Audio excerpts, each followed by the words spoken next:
আসার পরে আপনারা যখন জানলাম যে আপনারা 800 টাকা করে নেওয়ার পরিকল্পনা করছেন,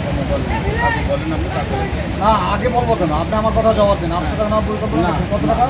700 টাকা। হ্যাঁ, আর 100 টাকা।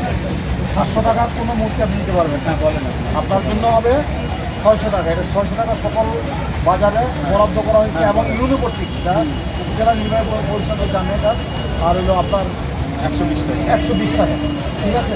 এর ব্যতিক্রম হবে না। আর আপনি ব্যানার লাগান না, এখন একটা বাজার চালু করছেন, কোনো ব্যানার লাগান। ব্যানার নিয়ে আসছে। ব্যানারটা আমি দেখতে চাই, একটার মধ্যে ব্যানার লাগে গেছে, আনতে গেছে। একদম প্রকাশ্য লাগাবেন, হ্যাঁ, যাতে প্রকাশ্য লাগাবেন। কোনো মানে হারালে না, পাবলিক জানবে।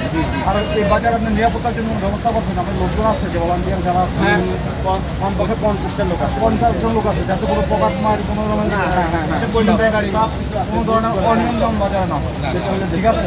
আমরা কিন্তু এই প্রতি ঘন্টার পর ঘন্টায় বাজার মনিটরিং করি। বুঝতে পারছেন যে আমরা চলে গেছি বা আমরা নাই, আমাদের একটু থাকতে পাবলিকের কাছ থেকে টাকা না, না ওইটা হয়, ঠিক আছে। হ্যাঁ, ভাই একটা কথা বলবি। বলেন, আপনি বলেন।